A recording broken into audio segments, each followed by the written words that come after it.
Ok, xin chào các bạn. Hôm nay mình sẽ giới thiệu với các bạn về trở than của máy khoan Bosch GSB 350RE. Và đây là cái cặp trở than của chúng ta. Thì mình đã lấy ra ngoài và mã của nó là 2610 391 290.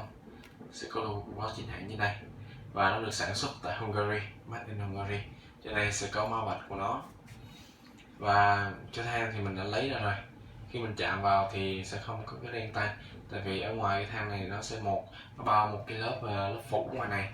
Thứ nhất sẽ giúp cái than chúng ta có thể là chống ẩm, chống thấm và có thể là di chuyển được khoảng cách xa nếu có thời tiết mà không thuận lợi như là mưa rào là ảnh hưởng đến thời tiết khó khăn gì đó, thì cái than nó vẫn bình thường, tại vì nó có một lớp phủ rồi giúp cái than chúng ta là có thể bảo vệ được. Đây là một điều đặc biệt của những dòng trở than của Bosch, thì Bosch nó yêu cầu chất lượng rất là cao. Mình khuyên các bạn nên sử dụng cái trở than của Bosch thì tại vì những cái dòng trở than sử dụng cho máy chúng ta rất là tốt.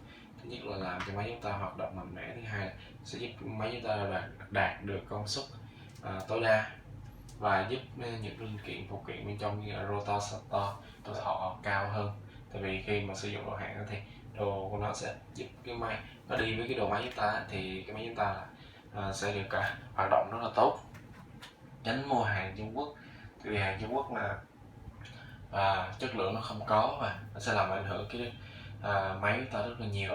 Nếu các bạn sử dụng trở than của Trung Quốc thứ nhất nó sẽ làm dễ cháy ổ gốp, tại vì trong than Trung Quốc là tạp chất rất là nhiều, chiếm 70%. Nếu mà hư ổ gốp thì chắc chắn sẽ cháy rotor và stator.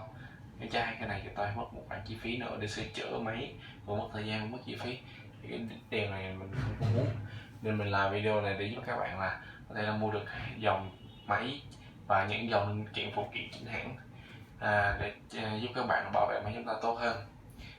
Nếu bạn thích, các bạn hãy nhấn subscribe bên dưới và like cái kênh của mình để có thể là cập nhật liên tục với những video của mình. Cảm ơn các bạn, xin chào các bạn.